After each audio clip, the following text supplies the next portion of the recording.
Hello, in this video I'll show you how to draw with GoPaint and M Pencil on MatePad 11.5. Okay, so I have the MatePad here and I have the M Pencil here. And let's open GoPaint app that comes pre-installed on your tablet. Let's agree. You can allow time-lapse recording by default if you want. I think I'll allow it. Now click on plus and you can select the canvas. So you can have like screen, square, 4K, A4. A4 is like a European standard of a paper. Like something like letter in the United States, but like letter in United States is a little bit different, just a little bit different. Yeah, you can also create a custom canvas and actually select a type of paper. I think I'm gonna select coarse watercolor, and then or maybe fine watercolor. Then or even oil canvas. Yeah, I'll do that.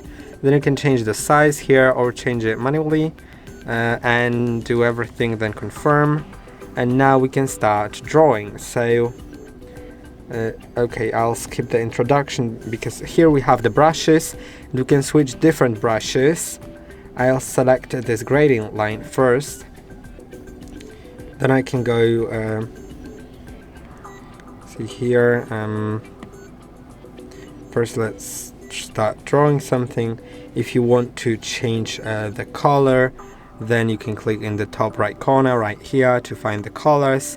And I think I'll just select the card because I don't want to go for all the colors here. I'll just select this one, for example, and now I can do something. Yeah, I'm a little too big of a pen, so if that pen is too big, I can change not the opacity but the size here. And now try writing again.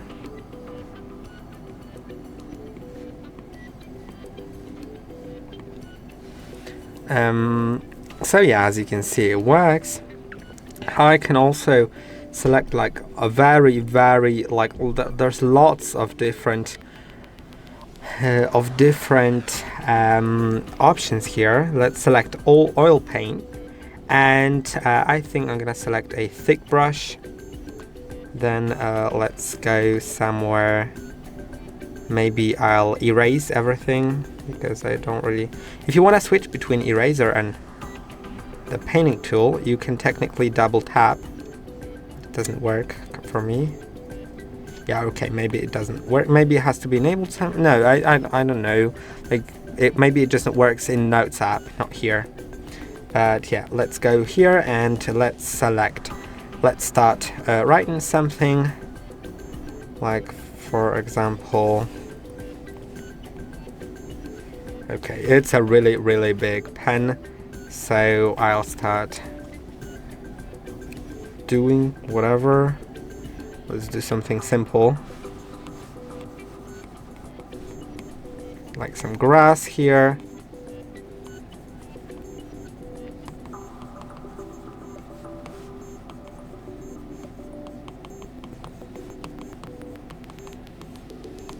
I could have changed the opacity. It's gonna be a bit better with a lower opacity here. Yeah, and you can see this is how we can work on it. We can change the color then. We can draw the sky.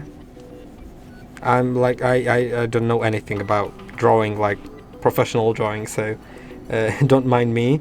This is a smudge tool. You can actually smudge. And also for smudging there are different types of brushes. So maybe I'll smudge everything. And it's gonna be like this gradient here. It's a little irregular gradient, but I think that's actually a good thing here. I think it's gonna look nice. Yeah, and then we can go through a bit more things. Like other tools. You can see there's like a grain tool.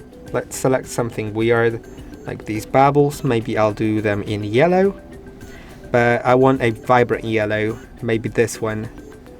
And now we can go around and make these bubbles. We can I think I'm gonna change the size first.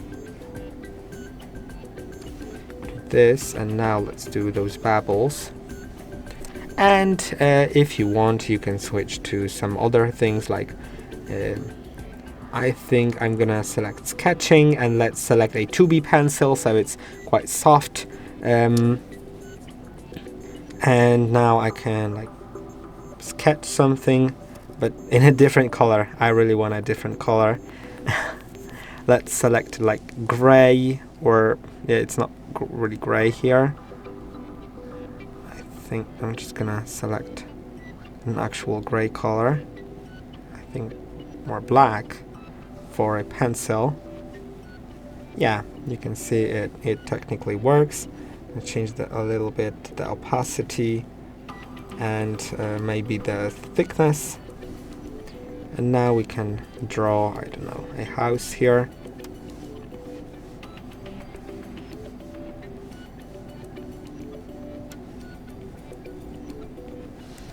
And as you can see, there's so many things that you can do here.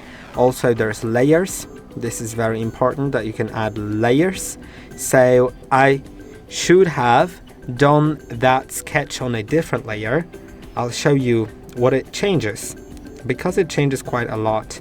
Now, this is gonna be my second layer.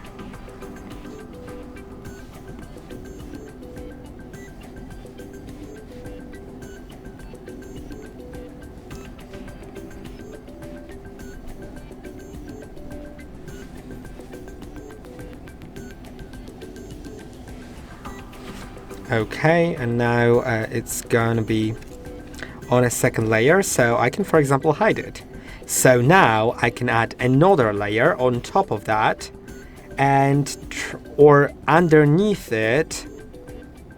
Let's go underneath it, and now we can do some sort of like painting maybe, or let's go oil paint, and I will select a flat nib pen, and then let's select some nice color. Maybe I'll do orange, like very vibrant orange, and now we can start filling in that those walls.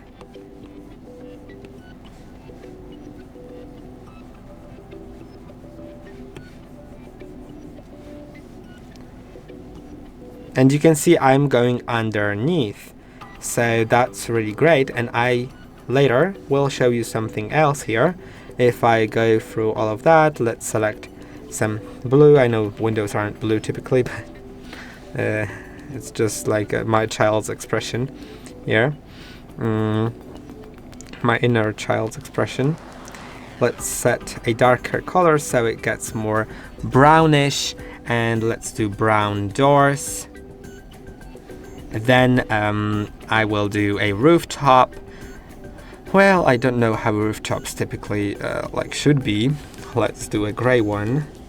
I'll change the brush size a little bit. Now, yeah, you can fill that in.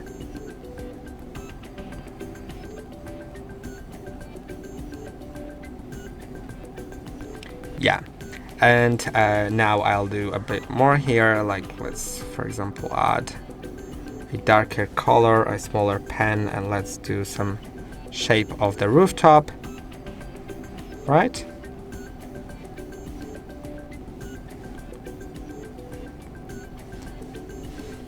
And then I can, for example, hide that layer. And I know it doesn't look too good, but now I could technically, for example, do a different pen, right? It was like a sketch, so now I can make it a bit better by selecting maybe the black color again, but this time with a different pen. Well, it's not the size that I wanted, and it's not the opacity. I want a full opacity. want it opaque.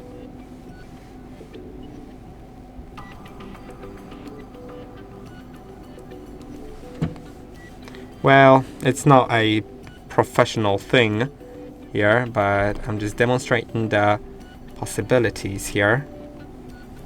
So now I can disable that sketch. Well, that should be with a smaller pen.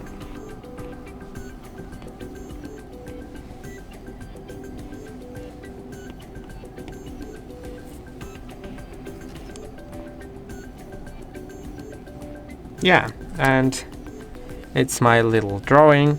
Also, you have this option to change the hue, saturation and brightness of the layer that you have selected. So that's like a really fun thing. And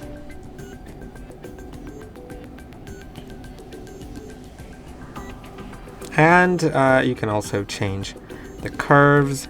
If you're a bit more professional, like with all of this stuff, if you know about those, then you'll probably find it very useful.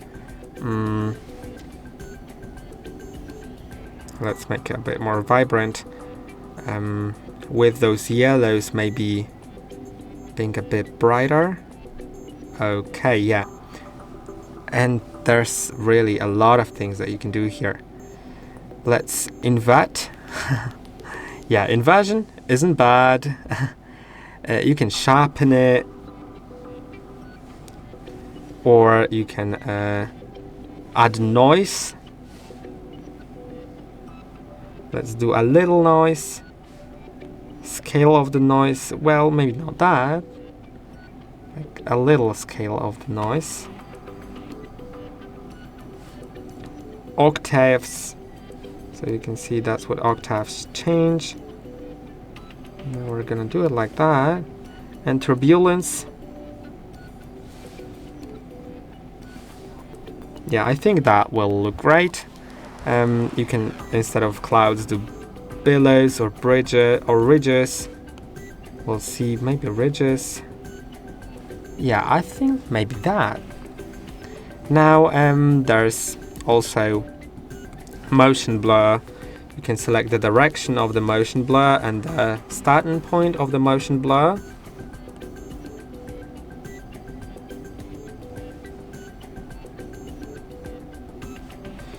So yeah, and you can also do other types of blur, like the Gaussian blur. And let's go here.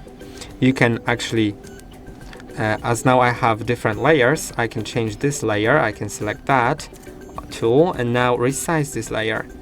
So I can put the house here. And I can also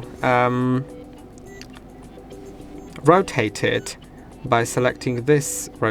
This isn't that rotation I was thinking about. This is rotation. This is just rotating the selection. So yeah. Now you can select a uniform, so it won't change. It will change the height and width at the same time. You can do distort. So you can change the perspective, and that's, I think, a really good thing oftentimes. So yeah, sometimes you may need it. And warp, so it's like gonna warp it, right? Sometimes it's also very good. For example, if you're drawing some labels for some products like jars with, I don't know, a jam, then you may want to warp that around the jam, and you can use the warp tool for it. Now there's also the selection tool. There's freehand or wand or rectangle. So yeah, I'm gonna select this, and now I can.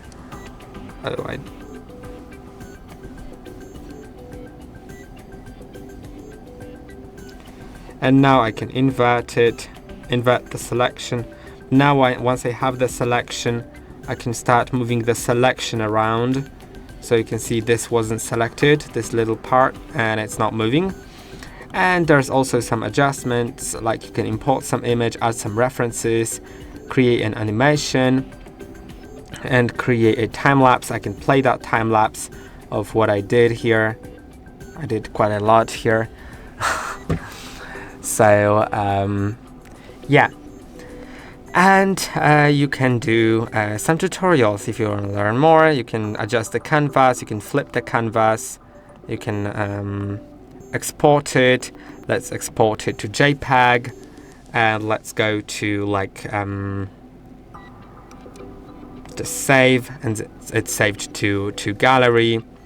And you can also go to details and see more details about the photo, about the drawing. So I hope that you learned something from this video, learned about the possibilities in the app, and I hope that this video was helpful. Don't forget to like and subscribe, and I'll see you in the next one.